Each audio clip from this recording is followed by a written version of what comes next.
Colorado's best-known immigration advocate is detained by the Trump administration, decades after that grandmother came to the U.S. without authorization. The object of this kind of exercise is to generate fear, to keep people quiet. The connection between the mail truck crash that killed 5 people and a Postal Service worker just convicted of crime. Denver Public Schools wavered on whether to close schools as teachers protest en masse on Thursday. So DPS is going to close some of them. And Democrats demonstrate the art of compromise at the state capitol, coming up with a solution that very few people like. Speaking of something very few people like, this is next.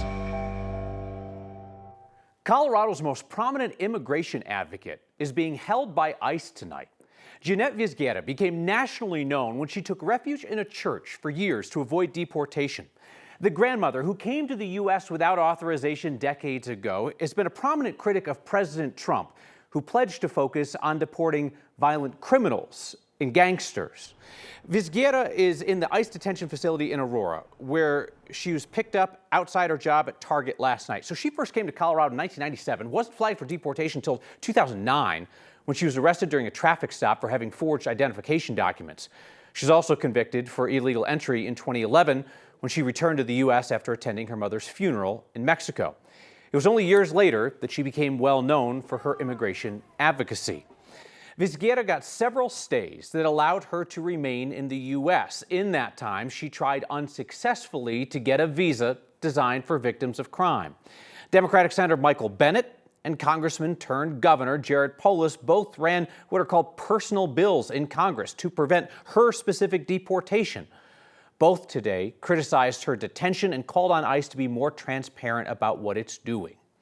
Denver Mayor Mike Johnson was even more critical of the fact that Vizguera was targeted instead of violent criminals. This is not immigration enforcement. This is Soviet-style political persecution of political dissidents under the guise of immigration enforcement. This is not something that makes our community safer, in my mind. I think it makes our community lawless. The Trump administration is currently using a 200-year-old war power as justification to instantly deport people that it accuses of being Venezuelan gang members. The president exaggerated that Tren de Aragua, the gang, had conquered Aurora, Colorado. Today, for the first time that we recall seeing, the administration has laid out just how many suspected TDA gang members are in custody around the country. It's a few dozen. In a court filing defending the deportations without due process under the Alien Enemies Act, the Trump administration said they have 54 alleged TDA members in federal custody across the country, with 32 additional awaiting transfer to ICE from local law enforcement. The feds say there are 172 suspected gang members in court proceedings who are not currently in custody. Feds didn't say how many of those alleged gang members are in Colorado, which the acting head of the Drug Enforcement Agency called the gang's quote-unquote command and control center. A former Postal Service employee in Colorado has pleaded guilty to fraud after he was accused of awarding trucking contracts in exchange for kickbacks. We've been examining the safety records of the trucks that carry our mail since one of those truckers hit and killed 5 people in Weld County. Our Mark Salinger is the first to report on the connection between the guy who pleaded guilty and that horrible crash. Trucks at the Postal Service's bulk mail center in Denver come and go constantly. Yet several states away, deep in the archives of federal court filings in the Northern District of Texas, a new plea agreement is raising questions about how the trucking contracts are awarded. Ty Rowe was a network specialist for the Postal Service in Colorado. Documents show he had the power to influence who received these contracts. Now Rowe just entered a plea agreement after he was charged with fraud. Federal court filings show he admits he received bribes and kickbacks in exchange for awarding trucking contracts to companies that paid him. In one instance, it was nearly $300,000. The case names 2 Colorado companies that sent kickbacks to Rowe, but the plea is already having an impact on the legal battle in one of the most devastating truck crashes in the state. One commercial truck into a SUV. In June of 2022, a truck carrying mail crashed into a car on I-25 in Weld County and killed a family of 5 inside. The truck, operated by Caminantes Trucking, didn't have working brakes, proper insurance, and the driver didn't have a valid license. Federal court filings in Colorado now show Ty Rowe was the Postal Service administrative official responsible for the day-to-day monitoring of the contract with Caminantes Trucking.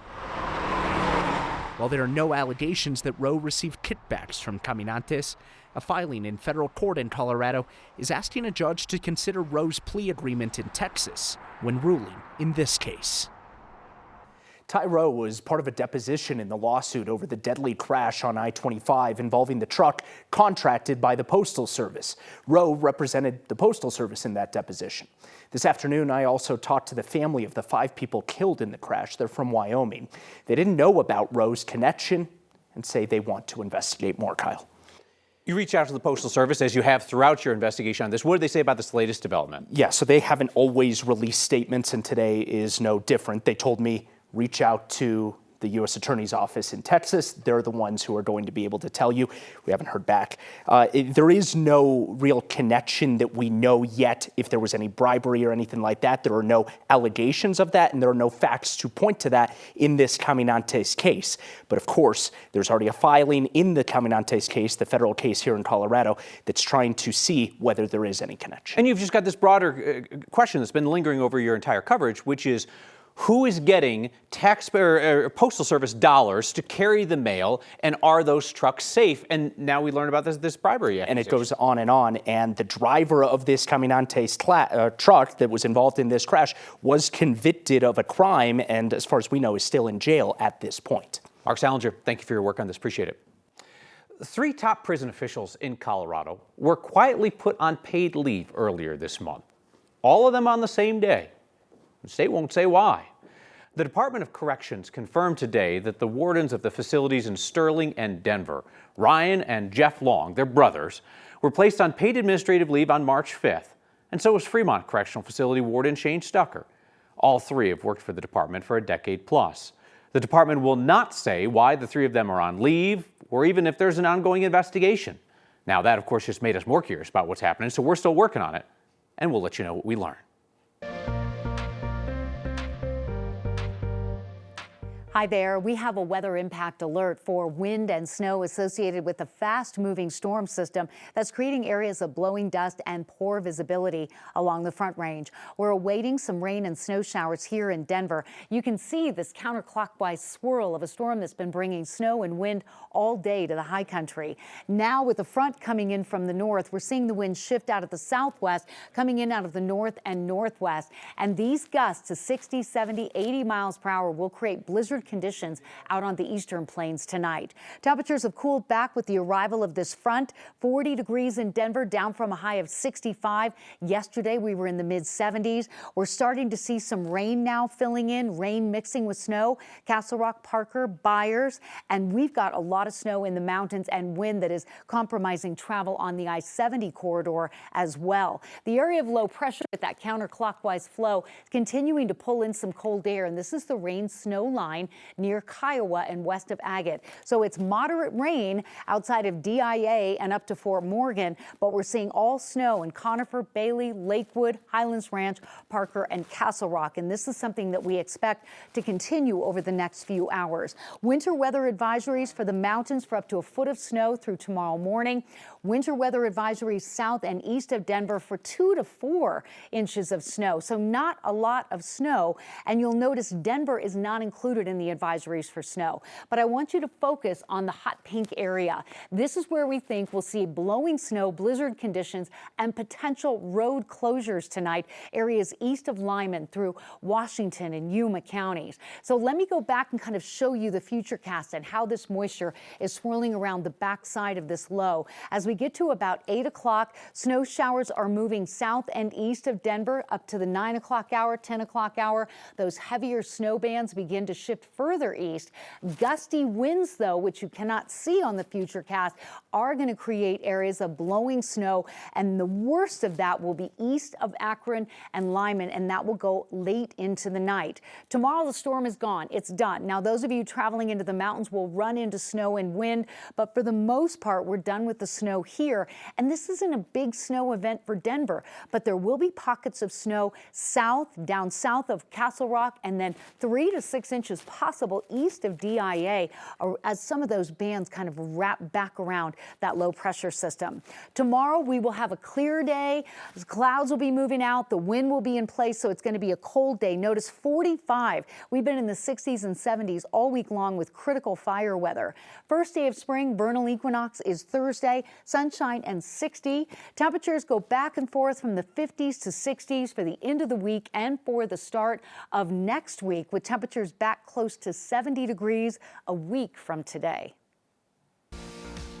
Denver schools are preparing to go to great lengths to keep as many classes as possible in session during a statewide teacher protest. Sorry about that, kids. Gas station chains taking Denver on a quick trip to court over a rule that would limit their new locations. Democrats at the state capitol are backing off a proposal that would change the minimum wage for restaurant workers. That's next.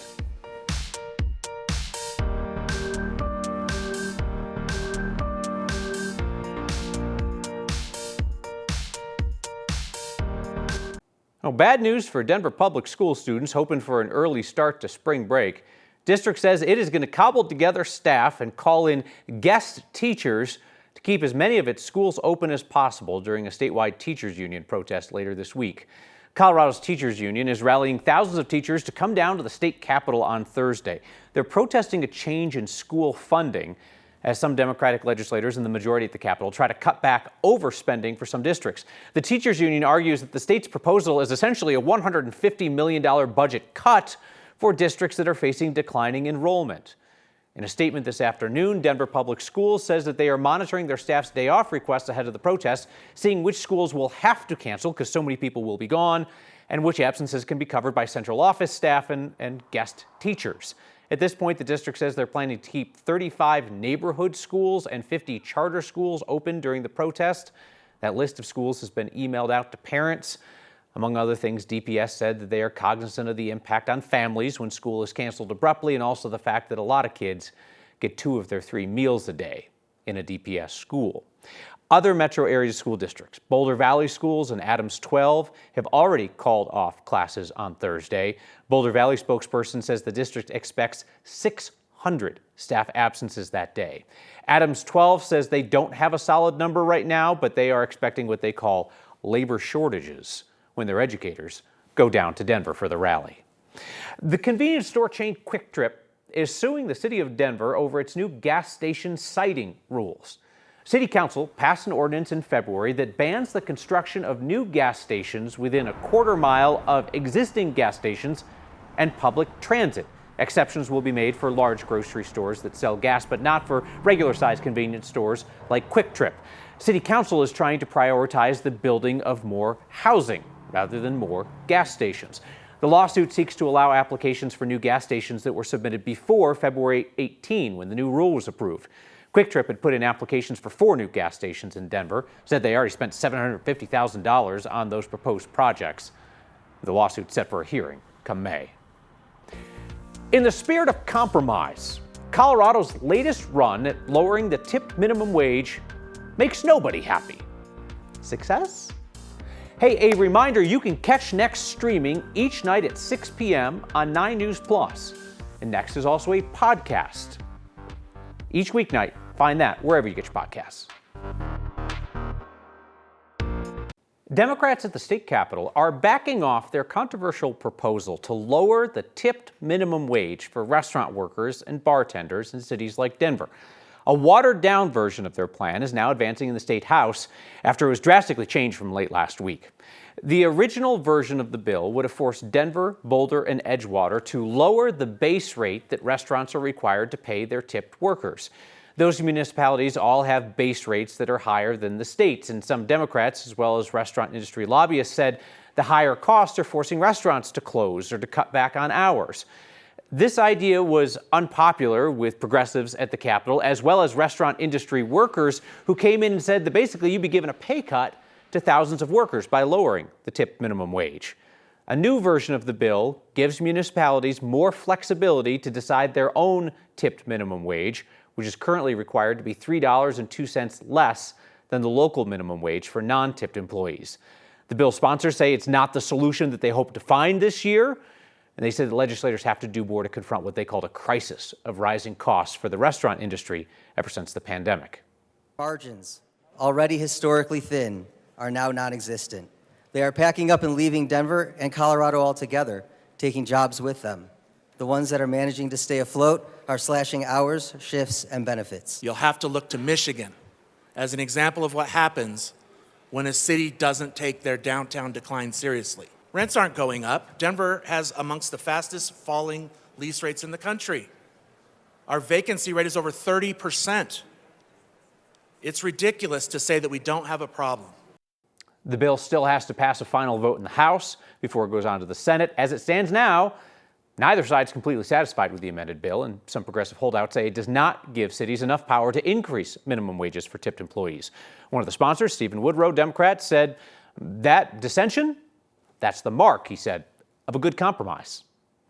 Denver's new soccer team has a plan for the first women's professional sports stadium in all of Colorado. The National Women's Soccer League announced a new Denver team in January. It doesn't have a nickname or a logo yet. Our Scotty Gaines wants to call them the Black Diamonds, which just sounds cool, and the logo would be sweet. Well, anyway, today the team announced the construction of a more than 14,000-seat stadium at the Santa Fe Yards area. This is I-25 and Santa Fe, like the old Gates property there, the old Gates rubber plant.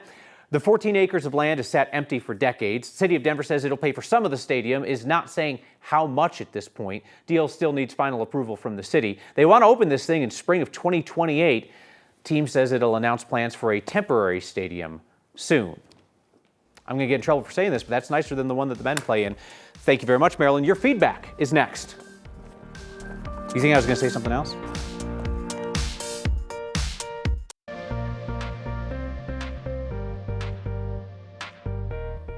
Welcome back. We're under a weather impact alert for this guy, a compact but potent little storm that's bringing rain, snow, and wind to Denver and the Front Range, and eventually blizzard conditions out on the eastern plains. A blizzard warning goes out at 9 o'clock through 9 a.m.